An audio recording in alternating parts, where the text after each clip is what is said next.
सो हाय दोस्तों, first video में आपको बता चुके हैं O General 4.5 ton split ductable speed में 3 फेस में कौन कौन से पार्ट्स होते हैं।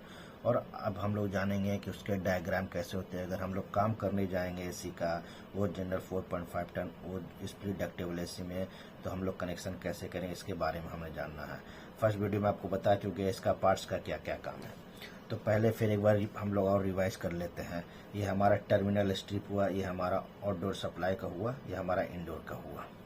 देखिए न्यू अर्थ है, line 1, line 2, line 3 neutral. Indoor के लिए है 3 नंबर है, 2 नंबर है न्यूट्रल को लूपिंग है और 1 नंबर है कंट्रोल में जाएगा, कॉन्टेक्टर के कॉइल में जाएगा। ठीक है, तो सबसे पहले हम लोग कंप्रेसर का हम लोग कनेक्शन कर लेंगे। तो लाइन 1 से लाइन 1 कॉन्टेक्टर में गया, लाइन 2 से लाइन 2 में गया और लाइन 3 से लाइन 3 में गया। फिर कॉन्टेक्टर को जो है कंप्रेसर का लाइन 1 से लाइन 1, लाइन 2 से लाइन 2 और लाइन 3 से लाइन 3 में गया है। स्क्रोल कंप्रेसर में सबसे जरूरी जानना हम लोग को है कि स्क्रोल कंप्रेसर में जो है लाइन 1 टर्मिनल से कॉन्टेक्टर के लाइन 1 होना चाहिए, लाइन 2 कंप्रेसर के टर्मिनल से कॉन्टेक्टर के लाइन 2 में होना चाहिए और लाइन 3 कंप्रेसर के टर्मिनल से लाइन 3 में होना चाहिए। अगर एक वायर लाइन 2 को लाइन 3 में डाल देंगे, लाइन 3 को लाइन 1 में डाल देंगे, तो कंप्रेसर का जो होता है वो रोटेशन उल्टा चलने लगता है। उल्टा चलने की वजह से क्या होगा कि हमारा कंप्रेसर जो है वो डैमेज हो जाएगा कंप्रेसर। इसीलिए सिर्फ स्क्रोल कंप्रेसर में आपको line 1, line 2, line 3 contactor to compressor terminal का डालना होगा। तो इसके बारे में सिर्फ स्क्रोल कंप्रेसर में और किसी में नहीं। स्क्रोल कंप्रेसर में रोटेशन उल्टा होने का यही इसी में होता है सिर्फ, बाकी और किसी में नहीं। इसमें स्क्रोल कंप्रेसर में यह हो गया। अब हम लोग कंप्रेसर का जान गए हैं, कंप्रेसर का कनेक्शन के बारे में हम लोग जान गए हैं। अब हम लोग क्या करेंगे, लाइन 1 से एक लूपिंग लेंगे। देखिए लाइन 1 से एक लूपिंग लेंगे, फ्यूज में इनपुट में डाला, फ्यूज से आउटपुट हुआ। ये हम लोग जो बनाया टर्मिनल बनाया लूपिंग के लिए 2 टर्मिनल, एक ये बनाया एक ये बनाया। यहाँ से लूपिंग जब आउटपुट जो निकला, इनपुट तो आया फ्यूज से तो टर्मिनल में आया, ये टर्मिनल में आया लूपिंग में। फिर आउटपुट जो निकल रहा है हमारा, देखिए ये आउटपुट जो निकला, ये देखिए ये हमारा जा रहा डिस्चार्ज थर्मोस्टेट। ये डिस्चार्ज थर्मोस्टेट कहाँ लगा रहता है, ये डिस्चार्ज थर्मोस्टेट डिस्चार्ज पाइप में लगा रहता है। ठीक है, ये डिस्चार्ज पाइप में इसलिए लगाया जाता है जब हमारा एसी का जो प्रेशर 280 प्लस होने लगता है तो क्या करता है, ये पावर जो है कट ऑफ कर देता है। जो इनपुट से आउटपुट जो पावर जाता है वो कट ऑफ कर देता है, जिसकी वजह से हमारा कंप्रेसर सेफ हो जाता है। फिर हम लोग जाके इसको रीसेट करते हैं, मतलब चालू करते हैं, फिर जाके हम लोग प्रेशर चेक करते हैं कि यहाँ से जब कनेक्शन कट ऑफ करेगा तो यहाँ से फिर हम लोग रीसेट करेंगे, एसी को रीसेट करेंगे, फिर जाके पावर ऑन होता है। देखिए आउटपुट जो हमारा पावर कहाँ हो रहा है, ये हमारा आ रहा, देखिए 3 नंबर में। ये हमारा कहाँ जा रहा है, इंडोर के टर्मिनल स्ट्रिप में जा रहा है, इंडोर में। फिर इंडोर से टर्मिनल स्ट्रिप में कहाँ जाता है, इंडोर के पीसीबी में जाता है। जब क्या होता है, जब हमारा पावर हाई प्रेशर जब बढ़ जाता है, जब पावर कट ऑफ हो जाता है, तो हमारा इंडोर के टर्मिनल स्ट्रिप में जाएगा, जिससे हमारा इंडोर का पीसीबी बंद हो जाएगा, इंडोर आउटडोर दोनों बंद हो जाता है। फिर उसके बाद आप थर्मोस्टेट को चालू करेंगे, 2 मिनट या 3 मिनट के बाद चालू करेंगे, फिर जाके चालू होता है, तो थर्मोस्टेट ऑटोमेटिक रीसेट हो जाता है। तो हमारा 3 नंबर के इंडोर में आ रहा है। तो टर्मिनल का, कॉन्टेक्टर का, आउटडोर थर्मोस्टेट का ये हमारा कनेक्शन हो गया। फिर जब हम लोग देखेंगे यहाँ जो लूप लाया टर्मिनल, यहाँ से एक लूपिंग है। ठीक है, यहाँ से एक लूपिंग और आया है, देखिए दूसरा हम लोग देख रहे हैं। ये दूसरा हमारा कहाँ जा रहा है, देखिए ये हमारा जा रहा है क्रैंकेज हीटर में। क्रैंकेज हीटर का क्या काम है, जो कंप्रेसर के अंदर जो ऑयल होता है उसको गाढ़ा होने से उसको गर्म करके लिक्विड बना ही रखता है। अगर कंप्रेसर का ऑयल जब गाढ़ा हो जाएगा तो हमारा कंप्रेसर को घर्षण करने में ज़्यादा ताकत मिलेगा, ज़्यादा ऊर्जा खर्च होगा, जिससे हमारा कंप्रेसर जल्दी डैमेज हो जाता है, ख़राब हो जाता है। तो इसी वजह से कंप्रेसर के बॉटम में जो होता है हम लोग क्रैंकेज हीटर लगाते हैं। क्रैंकेज हीटर कैसे काम करता है, क्रैंकेज हीटर जब हमारा एसी ऑन रहेगा, कंप्रेसर जब चलता रहेगा तो क्रैंकेज हीटर जो है बंद रहेगा, क्योंकि वो ऑलरेडी जब चालू रहेगा तो हमारा ऑयल जो है वो गाढ़ा नहीं बनने देगा, वो तो काम कर रहा है, लिक्विड ही रहेगा, वो लिक्विड रहेगा, पानी की तरह रहेगा। तो क्रैंकेज हीटर बंद रहेगा। जब हमारा कंप्रेसर जब बंद रहेगा, सिस्टम बंद रहेगा, तब क्रैंकेज हीटर जो है हमारा ऑन होगा। तो इसके आउटपुट के लिए देखिए, इनपुट तो हम फेस दिया, आउटपुट देखिए हम लोग न्यूट्रल डाला है। अब न्यूट्रल जो डाला है, कॉन्टेक्टर में NC NO दोनों होता है, तो क्रैंकेज हीटर में हमेशा एनसी में होगा।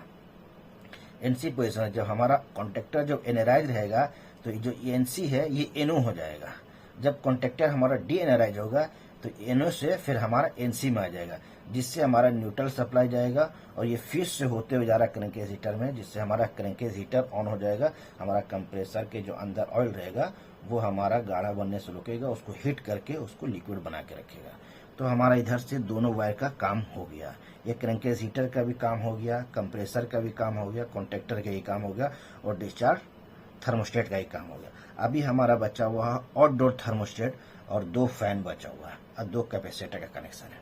तो अभी देखिए आउटपुट, ये भी ध्यान रखना हम लोग को कि लाइन 1 जो है कॉन्टेक्टर के लाइन 1 से इनपुट में आउटपुट में से एक सप्लाई लेके आउटपुट से, क्योंकि इनपुट से देंगे तो आउटडोर थर्मोस्टेट में पावर डायरेक्ट आ जाएगा।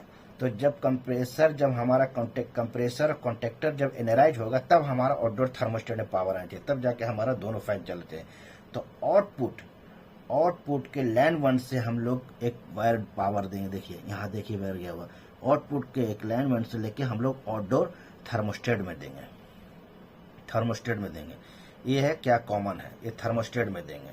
थर्मोस्टेट में एक वायर एक फैन का लाएंगे, कॉमन में डालेंगे। देखिए एक फैन का लाया है और दूसरा जो है दूसरा मोटर का, दूसरा फैन का भी है, ये एल में ला के देंगे।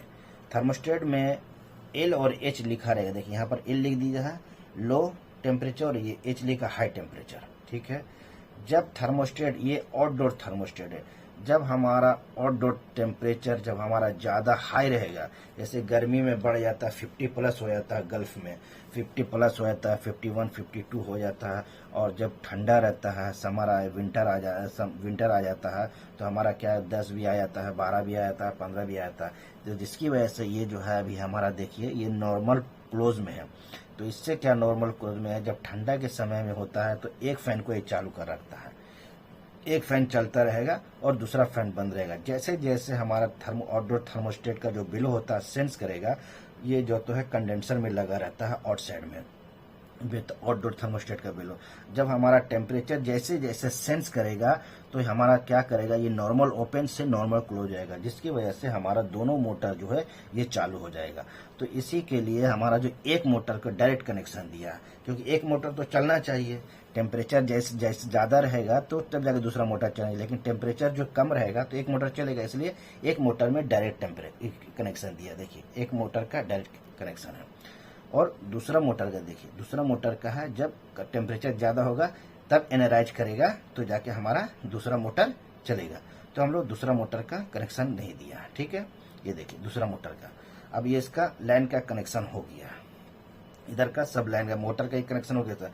अब मोटर का कैपेसिटर का बचा हुआ, देखिए तो कैपेसिटर का हम लोग एक न्यूट्रल यहाँ से लूपिंग लिए। देखिए यहाँ से न्यूट्रल का हम लोग लूपिंग लिया, यहीं से देखिए ये जो है यहाँ से हम लोग लूपिंग लिया, वहां से नहीं लिया, हम लोग इधर से लूपिंग लिया। ये तो इसको यहाँ से लूपिंग करके नंबर एन न्यूट्रल से दूसरा न्यूट्रल में हम लूपिंग दिया, लेकिन हम लोग यहाँ से लूपिंग लिया है। यहाँ से लूपिंग लेने के बाद क्या है, यहाँ से लिया है तो हमारा जो है टर्मिनल 2 में जिसको हम लोग बनाया है, जिसको हम लोग कनेक्टर बनाया, इसमें ला के दिया। इसमें से हम लोग जब लूपिंग यहाँ से जब कनेक्ट किया है तो हम लोग लाके कैपेसिटर दिया। तो ये हमारा कैपेसिटर का ये रनिंग हो गया। और ये मोटर का जो है ये रनिंग वायर है। देखिए ये मोटर का एक वायर आया हुआ, ये देखिए ये मोटर का रनिंग वायर है।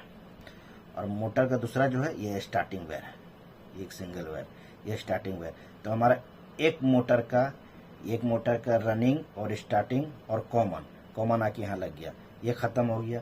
इसी तरह दूसरा मोटर का देखिए, दूसरा मोटर का ये स्टार्टिंग है, दूसरा जो रनिंग आ रहा है ये रनिंग है। और इस रनिंग को यहाँ से हम लोग लूपिंग दे, देखिए यहाँ से इस कैपेसिटर में लूपिंग दिया है मोटर को चालू करने के लिए। तो ये हमारा ये भी मोटर को मिल गया। एक का जो हमारा है एक का जो हमारा है फेस यहाँ आ गया और थर्मोस्टेट में आ गया है। दूसरा जो हमारा फेस है, दूसरा हमारा फेस जो है यहाँ कॉमन में आ गया। तो जब हमारा टेम्परेचर बढ़ेगा तो दूसरा मोटर चलेगा, जब टेम्परेचर लो रहेगा बाहर साइड का आउटडोर टेम्परेचर रहेगा तो एक मोटर चलेगा। तो ये कनेक्शन है ओ जनरल 4.5 टन स्प्लिट 3 फेज की स्प्लिट डक्टेबल स्प्लिट एसी है। इसका ये कनेक्शन है। Thank you for watching video अच्छा लगे तो प्लीज़ सब्सक्राइब करें और शेयर करें।